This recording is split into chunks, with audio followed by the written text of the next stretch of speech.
Saudara pendengar yang kami kasihi dimanapun Anda berada, Anda kembali bersama kami dalam acara Telaga, Tegur Sapa Gembala Keluarga. Saya Gunawan Santoso dari Lembaga Bina Keluarga Kristen akan berbincang-bincang dengan Bapak Pendeta Dr. Paul Gunadi. Beliau adalah seorang pakar dalam bidang konseling serta dosen di Seminari Alkitab Asia Tenggara, Malang. Perbincangan kami kali ini tentang mencabut duri pernikahan. Kami percaya acara ini pasti bermanfaat bagi kita sekalian dan dari studio kami mengucapkan selamat mengikuti. Bapak memberi judul ini tentang duri pernikahan. Ini apa yang Pak Paul maksudkan, Pak? Duri sudah tentu ya memang mengacu kepada problemnya atau masalah dalam pernikahan. Nah, secara spesifik saya akan fokuskan pada satu, yaitu Tuhan sudah mengajarkan kepada kita resep ya, bagaimana membangun sebuah pernikahan yang sehat, yaitu resepnya suami diminta Tuhan mengasihi istri dan istri tunduk atau respek kepada suaminya.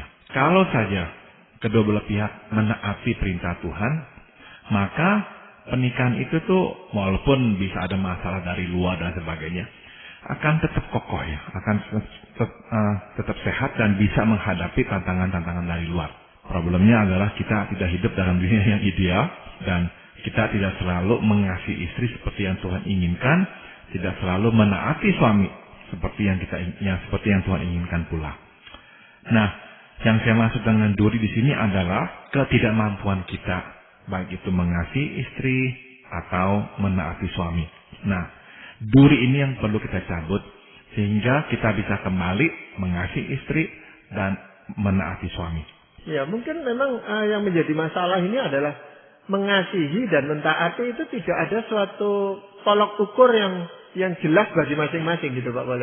Jadi bagi suami mungkin dia merasa saya itu sudah mengasihi, tetapi bagi istri berkata kurang atau bukan itu yang saya maksudkan. Demikian juga dengan tunduk. Istri merasa, saya ini sudah tunduk, sudah hormat pada suami, tapi suami bilang tidak seperti itu, tunduk itu. Nah ini bagaimana mempertemukannya gitu Pak Paul? Nah, saya akan mencoba untuk membahas sebetulnya tuh apa yang diharapkan oleh suami. Suatu suami itu tuh mengharapkan ketundukan dan respek dari istrinya. Kemudian saya juga akan bahas sebetulnya kira-kira apa tuh yang istri harapkan dari suaminya sewaktu si istri itu mengharapkan kasih sayang dari suaminya. Saya kira kalau saja kita bisa lebih jelas ya dengan apa yang kita harapkan, maka sudah tentu pasangan kita akan lebih mampu untuk memberikannya kepada kita. Coba kita lihat yang pertama. Suami mengharapkan istri untuk tunduk atau menghormatinya. Saya kira firman Tuhan memang benar-benar menohok pada akar masalah. Pria memang membutuhkan itu. Pria memang tidak suka dengan istri yang tidak menghormatinya atau tidak tunduk kepadanya. Tapi coba untuk sejenak kita sungguh-sungguh lihat sebetulnya apa yang diharapkan pria. Apakah pria itu memang membutuhkan istri yang membabi buta tunduk kepadanya? Sudah tentu ada suami yang seperti itu, tapi saya kira kebanyakan suami dewasa ini tidak mengharapkan istri tunduk secara membabi buta kepadanya. Yang lainnya, apakah suami mengharapkan istri benar-benar menghormati dia seperti dia itu raja di rumah? Tunduk bukan hanya secara mental, tapi tunduk secara fisik. Kalau suaminya datang dia tundukin kepala misalnya. Apakah penghormatan seperti itu yang diharapkan oleh suami? Saya kira tidak. Jadi suami itu saya kira pada umumnya akan lebih senang dengan istri yang bisa berpendapat, bisa berpikir bersamanya, bisa berdiskusi dengannya. Dan suami saya kira pada umumnya juga tidak berkeberatan dengan istri yang tidak setuju dengannya, yang mempunyai argumentasi sendiri. Nah, jadi sebetulnya apa tuh yang dibutuhkan oleh suami? Sewaktu suami itu berkata, saya membutuhkan respek dari engkau kepadaku. Saya kira yang dibutuhkan suami adalah bahwa dia mesti merasa dan dia mesti tahu bahwa dia masih bisa mengatur istrinya. Kalau seorang suami mulai merasa dia tidak bisa mengatur istrinya, alias dia merasa istrinya itu tuh tidak bisa diatur, saya kira awalnya dia mungkin masih mencoba ya untuk terus mengkomunikasikan permintaannya atau instruksinya. Sampai satu titik akhirnya dia berhenti. Dan dia akan berkata, kalau kamu memang gak bisa diatur, terserah. Kamu mau jalan sendiri, silakan. kamu mau putuskan sendiri, silakan. Dan kata lain, si suami memutuskan tali hubungan. Meskipun masih tinggal serumah, tapi sesungguhnya tidak ada lagi relasi di antara mereka. Nah, Pak Paul, kalau sudah sampai sejauh itu ya memang berat gitu ya Pak Paul. Tetapi pada saat si suami itu mengemukakan apa yang sebenarnya dia harapkan. Nah, di sini kadang-kadang istri juga merasakan bahwa itu terlalu berlebihan atau tidak sepatutnya dia lakukan. Nah, ini bagaimana Pak Paul? Sebetulnya yang saya maksud dengan tidak bisa diatur atau susah diatur, itu ditangkap oleh si suami lewat hal-hal kecil lainnya Pak Gunawan. Saya berikan contoh. Misalkan suami mengusulkan bagaimana kalau kita itu mengatur ulang letak furniture di rumah kita, perabot di rumah. Tiba-tiba istrinya langsung berkata, ngapain? Jangan dong, jelek begini. Tanpa memberikan kesempatan kepada suami itu merasa dia didengarkan. Kalau si suami itu berbicara, memberikan usulan, dia ingin nomor satu didengarkan, dipertimbangkan. Jangan belum apa-apa idenya itu dengan mentah langsung ditolak. Ini salah satu hal yang saya kira sering terjadi dalam rumah tangga. Istri mungkin berkata, ya saya ngomong begitu nggak berarti saya nggak hormat pada suami saya. Saya juga bersedia ngomong sama dia kalau dia nanti nggak setuju, dia punya pendapat lain, ya nggak apa-apa. Tapi si istri lupa satu hal, yaitu dia langsung dengan mentah-mentah menolak saran suaminya. Nah, ada suami yang memang akan bersikeras, memaksakan kehendaknya, ngomong lagi, dan terjadilah sebuah argumentasi. Sebagian suami, dan saya kira cukup banyak suami, tidak akan melakukan hal itu. Dia sudah ngomong sekali dan langsung ditolak mentah-mentah oleh istrinya. Dia berhenti bicara. Dia nggak akan munculkan lagi. Dia akan berkata, ya udah terserah. Nah, mungkin saja si istri beranggapan dengan kata-kata terserah, ya udah artinya saya setujui dia. Ya, saya setuju, udah beres gitu. Iya. Padahalnya tidak. Dia menyimpan kemarahan dalam hatinya. Dan kalau ini berulang dalam kasus-kasus yang lain, yang mirip-mirip seperti ini, akhirnya si suami memang merasa engkau istri yang nggak bisa diatur. Saya ngomong apapun percuma, engkau nggak akan dengarkan. Atau ada istri yang begini Pak Gunawan, kalau suaminya ngomong, dia nggak pernah langsung berkata itu betul, nggak pernah. Akhirnya suaminya melihat kalau ayahnya yang ngomong langsung manggut, kalau ibunya yang ngomong langsung manggut, kalau kakaknya yang ngomong langsung manggut. Nah, si suami marah. Akhirnya berkata, kamu memang gak mau mendengarkan saya. Apapun yang saya katakan pasti salah dulu. Kalau nanti dibuktikan benar, ya udah benar. Kalau orang tuamu, atau kakakmu, atau adikmu ngomong, gak peduli salah atau benar, pasti benar. Nanti dibuktikan salah pun tetap kamu mau mengatakan itu benar. Nah, inilah hal-hal kecil Pak Gunawan yang sering terjadi dalam keluarga. Inilah duri-duri kecil ini nih, yang akhirnya membuat suami merasa istri saya orang yang nggak bisa diatur. Iya, ada juga suami itu yang masih berpegang pada konsep melihat dulu orang tuanya atau kakek neneknya gitu Pak Bos. Sebagai suami dia melihat dulu ibunya itu begitu tunduk kepada ayahnya dengan total, sudah tidak ada bicaranya, apalagi kakeknya, nenek dan kakeknya dulu gitu. Nah, itu yang diharapkan. Ketertundukan semacam itu yang diharapkan pada pernikahannya saat ini. Dan si istri yang mungkin dari latar belakang yang berbeda ini tidak bisa menerima gitu Pak Paul. Saya kira ada yang masih seperti itu Pak Gunawan ya. Jadi ada suami yang memang menuntut ketundukan total dari istri. Dalam pengertian istri itu tuh tidak punya suara. Ada, saya kira ya. Namun menurut saya dewasa ini kebanyakan pria tidak lagi seperti itu. Justru kebanyakan pria mengharapkan istri yang lebih berinisiatif. Istri yang bisa diajak berdialog, yang bisa diajak bertukar pikiran, dan memberikan masukan-masukan yang dapat dihargai oleh si suami juga. Jadi sebetulnya dewasa ini kebanyakan suami meminta atau mengharapkan istri yang seperti itu. Tapi kok kenapa ini tetap menjadi masalah? Nah, kayak saya kira karena respon-respons yang diberikan oleh si istri itulah yang akhirnya tuh memadamkan niat suami untuk melanjutkan komunikasi dan membuat suami beranggapan istrinya memang tidak bisa diatur. Jadi saran saya adalah kalau engkau nggak setuju dengan apa yang suamimu katakan ya, jangan langsung di depannya tuh berkata nggak setuju. Apalagi ngomong langsung ide jelek. Kok bisa berpikir seperti itu kamu? Dan sebagainya. Nah, kata-kata seperti itu tuh benar-benar tuh penolakan mentah ya, dan penghinaan langsung terhadap gagasannya si suami. Jadi saya minta kepada para istri, kalaupun nggak setuju, kalaupun memang benerlah gagasan itu memang udah nggak tepat gitu, tetap respon pertama adalah respons yang positif. Misalnya dengan berkata, oh, bisa kamu jelaskan kenapa kamu mengatakan itu? Saya nggak ngerti maksudmu. Latar belakangnya apa? Nah, suaminya jelasin. Kemudian, kalau engkau masih tetap nggak setuju, daripada bilang nggak setuju, engkau berkata, boleh nggak saya pikirkan dulu? Saya minta waktu misalkan 2 hari untuk pikirkan. Terus kita diskusikan lagi. Soalnya saya masih perlu melihat nih. Nah, si suami meskipun dia nggak mendapatkan jawaban langsung dari si istri, namun dia tahu istrinya telah mempertimbangkan gagasannya dan nggak mentah-mentah menolak gagasannya itu. Nah, jadi kata-kata seperti itulah yang dibutuhkan oleh si suaminya untuk didengarkannya. Kalau istri langsung menyiramkan air dingin ya ke kepala yang lagi hangat, ya habis dah, nggak ada lagi dan nanti komunikasi. Jadi di sini yang penting ditekankan adalah bagaimana caranya istri itu mengomunikasikan gagasan-gagasannya atau ketidaksetujuannya itu, Pak Polres. Betul. Atau misalkan dia tetap 2 hari kemudian bicara dengan suaminya, dia nggak setuju ya. Nah, bagaimana caranya dia mengemukakan ketidaksetujuannya?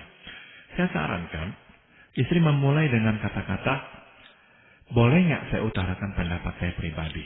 Nah, mintalah izin seperti itu kepada suaminya. Suaminya pasti berkata, boleh silakan. Nah, istrinya langsung berkata, saya hargai ide kamu. Saya lihat ide kamu tuh baiknya ini. Jadi, si istri mencoba menemukan sesuatu yang baik tentang ide si suami itu. Kemudian si istri berkata, namun saya mempunyai pertanyaan. Atau ya saya memikirkan hal-hal ini. Terus kemudian disambung, dikatakan kepada si suami.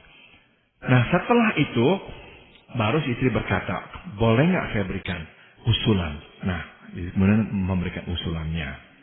Setelah dia berikan usulan, sebaiknya istri berkata, namun saya serahkan kembali kepadamu. Saya kira, ya kamu bisa ya putuskan, kamu boleh pikirkan lagi. Kalau masih mau diskusi, kita bisa diskusikan. Tapi kalau kamu mau putuskan, ya silahkan. Nah, waktu si istri berkata silakan, dia memang benar-benar tuh konsekuen, dia akan silakan. Jadi suami meskipun dia ambil keputusan yang salah pun, si istri harus diamkan. Kenapa? Sebab begini, kalau si istri tetap mencoba menjegalnya, tetap ribut. Dan lain kali suaminya nggak akan minta izin lagi, nggak akan ngomong lagi. Tambah masalah nanti. Lebih baik biarkan. Kenapa? Sebab kalau si suami itu kenyataannya salah, dia akan tahu bahwa, oh ya istri saya benar ya. Dan si istri dengan bijak, diam. Tidak mengatakan, kan saya bilang apa dulu. Enggak. Nah, suami itu lama-lama ngerti bahwa istri saya kok nggak menghina saya. Walaupun dia tahu saya salah. Dia diam saja. Dan pendapatnya kok benar ya. 2-3 kali nih saya benar-benar salah, dia yang benar. Nah, lama-kelamaan si suami itu tuh akan terdorong untuk lebih rendah hati. Sehingga dia justru mencari pendapat si istri. Karena dia tahu istrinya memang lebih bijaksana dalam hal ini. Nah, waktu itu terjadi, mereka itu tuh sudah naik tingkat itu dalam relasi nikah mereka. Iya. Apakah ada istri itu yang pura-pura tunduk di depan suaminya, padahal sebenarnya dia tidak mau tunduk gitu, Pak? Sudah tentu seperti tadi itu yang saya bicarakan ya, ada unsur sedikit pura-puranya, nggak ada unsur bertawan. Karena dia memang nggak setuju. Tapi di sini yang saya maksud dengan pura-pura bukanlah sesuatu yang negatif, tapi ini hikmat ya. Hikmat untuk mengatakan kata-kata yang tepat, untuk bersikap juga dengan tepat. Meskipun tidak setuju, jangan langsung bilang tidak setuju. Simpan dulu. Minta waktu memikirkannya. Dan memang saudara pikirkan sehingga nanti waktu ngomong dengan si suami, kita itu tuh bisa itu memberikan hal-hal yang positif tentang idenya itu. Kita juga bisa kemudian memberikan kepada dia saran yang mungkin berbeda dari apa yang telah suaminya katakan. Nah, Jadi ya pura-pura dalam pengertian itu Pak Gunawan. Ya, dan memang pengertian tunduk ini bukan hanya dilakukan di dalam rumah tangga itu sendiri Pak Paul, perlu dilihat oleh anak, oleh orang lain yang menjadi komunitasnya dan sebagainya itu Pak Paul, supaya suami itu juga merasa dihargai di hadapan orang lain gitu Pak Paul. Bayangkan kalau misalkan ya di dalam sebuah pertemuan ada suami ada istri, misalkan dalam pengambilan keputusan bersama ada orang-orang lain yang terlibat. Suami mengutarakan sesuatu, nomor satu yang langsung mengatakan itu ide yang nggak benar adalah istrinya. Wah ilah. Nah itu kadang-kadang terjadi itu. Itu menyakitkan berarti. Sangat menyakitkan. Benar-benar dia merasa dia dihina di depan orang. Nah itu akan membuat dia tuh padam itu. Inilah hal yang paling kuat ya yang saya kira yang bisa memadamkan cinta pria kepada istrinya. Nah sebaliknya sekarang Pak Paul, kalau kita tadi bicara tentang bagaimana istri itu harus tunduk kepada suami, sekarang suami yang harus mengasihi istrinya ini bagaimana? Begini, sudah tentu kalau kita memikirkan tentang cinta kasih ya, kita itu tuh seringkali beranggapan kok perempuan membutuhkan cinta kasih terus begitu ya. Banyak suami yang mengeluh ya, aduh nggak habis-habis ini. Tapi sebetulnya perempuan atau istri ya tidak membutuhkan cinta kasih sebesar itu. Tidak. Perempuan itu mengerti bahwa suaminya nggak bisa terus-menerus menunjukkan cinta kasih. Dia tahu itu nggak realistik. Nomor dua, perempuan juga akan berkata, aduh kamu gombal kalau terus-menerus begini. Udah nggak benar lagi gitu. Sebab nggak mungkin orang mempunyai perasaan romantis seperti itu terus-menerus. Jadi saya kira perempuan itu ya juga ngerti ya realistik. Jadi waktu dia berkata saya membutuhkan cinta kasih itu bukan 24 jam terus-menerus melihat si istri mengasihinya dengan romantis. Bukan itu yang dimaksudnya. Jadi kalau bukan itu, apa yang sebetulnya diharapkan oleh si istri? Begini, pada dasarnya wanita paling tidak suka dengan pria yang bersikap dan berbuat seenaknya, semaunya. Saya kira tidak ada sikap yang lebih sering diasosiasikan dengan kurang mengasihi selain daripada sikap seenaknya. Ya, misalkan si istri itu sudah beritahu si suami kalau pulang malam, tolong telepon beritahukan sehingga saya nggak usah siapkan makan malam untuk kamu. Iya, tapi nggak pernah dilakukan. Pulang jam 10 malam, pas pulang bilang udah makan. Padahalnya makanan udah disiapkan. Atau besok-besoknya pulang jam 10 malam. Istri udah masukkan makanan, pikir nggak makan lagi. Mau makan dan marah, kok makanan nggak disiapkan. Nah hal-hal seperti itulah yang seringkali itu membuat si istri merasa kamu itu seenaknya. Nah ternyata perasaan bahwa suami itu seenaknya ya, semaunya aja itu. Itulah perasaan yang membuat si istri beranggapan kamu nggak mengasihi saya. Nah suami atau pria pada umumnya nggak mengaitkan dua hal ini. Pria nggak beranggapan bahwa waktu saya itu tuh seenaknya, itu berarti saya nggak mengasihi istri saya. Saya tetap mengasihi dia kok. Tapi bagi istri, ini dia nih yang menjadi sumber masalah. Perbuatan ini dianggap sebagai perbuatan nggak mengasihi istri. Sama seperti tadi yang kita bicarakan mengenai rasa tunduk dan hormat. Mungkin kalau kita tanya kepada si istri, kamu waktu menolak mentah-mentah ide suamimu, itu tuh membuatnya merasa kamu nggak hormat kepadanya. Istri mungkin berkata, enggak, saya tetap hormat kepadanya kok. Dia suami yang baik, suami yang bertanggung jawab. Saya kalau dia nggak setuju pun saya tetap akan, saya akan dengarkan dia. Nah, istri pun nggak mengaitkan keduanya. Sama dengan ini, banyak pria yang nggak mengaitkan keduanya dan berkata, enggak, saya nggak maksud begitu kok, saya tetap mengasihi istri saya. Tapi, perlulah sekarang pria itu menyadari, waktu dia berbuat seenaknya, dia itu membuat si istri merasa nggak dikasihi. Sebab kita nggak lagi tuh memberikan perhatian kepada pendapatnya, keinginannya, isi hatinya.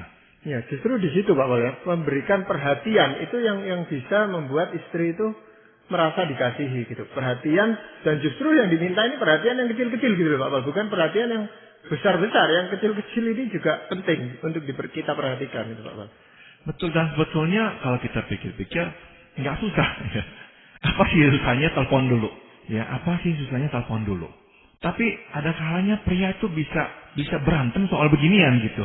Daripada mengakui iya ya maaf saya tadi nggak telepon, bisa ribut begitu. Mungkin masalahnya karena kita ini sebagai pria kurang memperhatikan hal-hal yang detail seperti itu, Pak Bang. Menelpon itu buat kita mungkin sesuatu yang kecil, sesuatu yang detail yang kita anggap ya sudah ngerti sendiri, kita kan sudah punya kesepakatan dan sebagainya. Tapi yang ini justru menjadi duri di dalam hidup pernikahan. Dan kita memang akhirnya ya kurang sensitif begini karena kurang sensitifnya Pak Gunawan. Kita kan akhirnya memang harus merepotkan istri kita. Dia harus siapkan makanan, terus kita nggak makan. Atau kita mau makan, dia belum siapkan, dia harus siapkan. Tapi kita tuh nggak merasa kita telah merepotkan dia. Kita memang pria dalam hal ini kurang sensitif gitu. Kita anggap nggak apa-apa kok, biasa aja kok. Hal kecil gitu. Kita lupa bahwa enggak, ini merepotkan dia itu. Waktu dia masak, dia juga harus kira-kira. Sebab dia nggak mau makanan nanti bertumpuk di lemari es. Dia mau makanan habis dan sebagainya. Tapi ini nggak dihabiskan.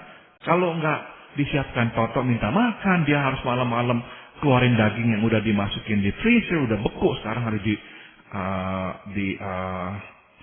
dipanaskan kembali dagingnya dan sebagainya. Nah, hal-hal seperti ini nih yang suami itu tuh nggak sensitif. Ya, seringkali juga soal janji, Pak. Kita sudah janji misalnya nanti sore datang mengantarkan dia ke toko atau apa. Lalu ada masalah sedikit sehingga itu kita katakan besok pagi ya tidak apa-apa itu. Menurut kita besok pagi tidak apa-apa, cuman buat istri ini jadi suatu masalah. Dan waktu istri kita marah, kita lebih marah Pak Gunawan. Ya. Karena kita berkata, kamu kok nggak mikirin orang lain? Kamu kok hanya mikirin diri sendiri, soal janji itu aja lah kamu pikirin. Saya kan ada hal yang ini penting dan sebagainya. Nah, biasanya itu terjadi, kita malah lebih marah. Satu hal lagi yang juga cukup sering terjadi adalah ini Pak Gunawan. Yaitu, suami membuat rencana tanpa mengkonsultasikannya dengan istri. Itu sering terjadi. Memang alasannya beragam. Ada suami yang beranggapan, ya istri itu tahu beres dah. Atau ada suami yang beranggapan, kalau cerita sama istri, nanti jadinya nggak jadi. Udah, nggak usah cerita. Atau, jadi rumit nanti, panjang lebar, nggak usah dah. Jadi banyak alasannya. Tapi intinya adalah, kita nggak lagi mengkonsultasikan rencana dengan istri kita. Ini nih salah satu hal yang akhirnya memang membunuh relasi Pak Gunawan. Sebab pada akhirnya si istri berkata, kamu memang gak mengasihi saya. Suami mungkin akan tetap berkata, saya tetap mengasihi kamu kok. Enggak. Karena bagi si istri, kamu gak menggubris kok pendapat saya. Kalau kamu gak menggubris pendapat saya, bagaimanakah kamu bisa berkata kamu mengasihi saya? Maka di sini Pak Gunawan, kita kembali lagi kepada pria maupun wanita, kita melihat lubang sebetulnya yang perlu kita jaga. Kalau lubang ini kita nggak jaga dan tutup, bisa dimasuki orang lain. Contoh, si istri karena merasa suaminya nggak menggubris rencana, semuanya dilakukan sendiri tanpa dikonsultasikan dengannya dan sebagainya. Dia bertemu dengan pria yang begitu mau mendengarkan pendapatnya. Nah, ini lubang bisa langsung terbuka. Pria sama, dia ngomong, istrinya nggak mau dengerin. Dia merasa suami istrinya itu nggak bisa diatur. Ketemu dengan orang di luar. Dia ngomong, ini orang kok, ini perempuan kok. Langsung tanggapi, tanya. Sehingga dia bisa jelaskan. Nah, akhirnya siapa yang dia akan rasa lebih dekat? Perempuan itu. Nah, ini nih duri-duri yang kita mesti memang cabut Pak Gunawan. Karena kalau enggak, ini duri ini menusuk rumah tangga. Dan menciptakan lubang. Di mana akhirnya masalah atau orang ketiga dari luar bisa masuk ke dalam rumah tangga kita. Ya, tapi sama seperti suami tadi yang Pak Paul katakan bisa bersikap, sudahlah, kamu tidak hormat ya sudah gitu ya. Dia bersikap yang tawar hati sudah gitu. Istri pun bisa bersikap seperti itu Pak Paul ya. Kalau dia sudah merasa tidak dikasih, ya sudah. Dia tidak mengharapkan lagi tentang kasih itu dari suaminya. Tapi itu kan suatu hubungan yang tidak sehat. Gitu. Betul. Dan akhirnya saling berbalasan Pak Gunawan. Si istri berkata, ya udah kamu nggak gubris perasaan saya, kamu nggak tanya, kamu semaunya, hidup seenaknya, saya ngapain kamu juga nggak pusing, ya udah, saya ngapain hormati kamu. Kenapa saya harus tunduk kepada kamu? Kenapa saya harus ngomong soal dengan santun-santun kepada kamu? Makin akhirnya nggak santun, makin sering menolak mentah-mentah, makin sering melecehkan. Si suami merasa dilecehkan, makin marah. Makin nggak menggubris. Nah, kalau itu terjadi, udah dah benar-benar itu roda terus berputar makin cepat, dan akhirnya patah. Iya, Bapak, kalau itu kita sadari sebagai duri di dalam pernikahan kita. Kalau duri ini kita cabut, kan tetap akan timbul luka, Pak. Di dalam pernikahan itu pasti tetap ada luka itu. Iya. Ini juga begitu, Bapak. Saya kira kalau dalam konteks ini ya, duri itu kalau kita cabut, justru akan tertutuplah kulit tersebut, daging tersebut ya, sehingga nggak membuka peluang lagi, Pak Gunawan. Justru kalau nggak dicabut, itu duri itu menjadi atau menciptakan lubang ya. Justru karena dicabut, kulit itu menutup lagi, sehingga nggak membuka kesempatan kepada orang ketiga untuk masuk ke dalam rumah tangga kita. Tapi mungkin pada saat dicabut itu memang terasa sakit, Pak Pol. Baik suami maupun istri akan merasakan sakitnya mencabut duri itu, Pak Pol. Ya. Betul. Tetapi itu jauh lebih baik daripada duri itu masih tetap ada di sana dan menimbulkan masalah yang berkepanjangan. Dan akhirnya malahan memutuskan relasi ya. Iya. Betul. Dan dalam hal ini, Pak Pol, apakah firman Tuhan memberikan arahan buat pasangan suami istri? Saya ingatkan kembali ya, firman Tuhan yang diambil dari Efesus pasal 5 ayat 21 dulu. Dan rendahkanlah dirimu seorang kepada yang lain di dalam takut akan Kristus. Inilah ayat pembuka yang kemudian disusul dengan perintah kepada istri, hai istri tunduklah kepada suamimu seperti kepada Tuhan. Dan di ayat 25, hai suami kasihilah istrimu sebagaimana Kristus telah mengasihi jemaat dan telah menyerahkan dirinya baginya. Nah, dengan kata lain bisa kita simpulkan, sebelum tunduk, sebelum mengasihi ada satu kriteria yang harus kita penuhi, yaitu kita masih merendahkan diri satu terhadap yang lain di dalam takut akan Kristus. Ini syaratnya. Mulailah dengan merendahkan diri. Jangan meninggikan, jangan mementingkan ego, jangan memikirkan interest sendiri saja. Yuk coba rendahkan diri. Yuk coba ngomong dengan lebih baik. Yuk jangan hidup. Terima kasih Pak Paul untuk perbincangan kali ini, dan para pendengar sekalian, kami mengucapkan banyak terima kasih Anda telah mengikuti perbincangan kami dengan Bapak Pendeta Dr. Paul Gunadi dalam acara Telaga Tegur Sapa Gembala Keluarga. Kami baru saja berbincang-bincang tentang mencabut duri pernikahan. Bagi Anda yang berminat untuk mengetahui lebih lanjut mengenai acara ini, silakan Anda menghubungi kami lewat surat. Alamatkan surat Anda ke Lembaga Bina Keluarga Kristen atau LBKK, Jalan Cimanuk 58, Malang. Anda juga dapat menggunakan email dengan alamat telaga@indo.net.id. Kami juga mengundang Anda mengunjungi situs kami di www.telaga.org. Saran-saran, pertanyaan, serta tanggapan Anda sangat kami nantikan. Akhirnya dari studio kami mengucapkan terima kasih atas perhatian Anda dan sampai jumpa pada acara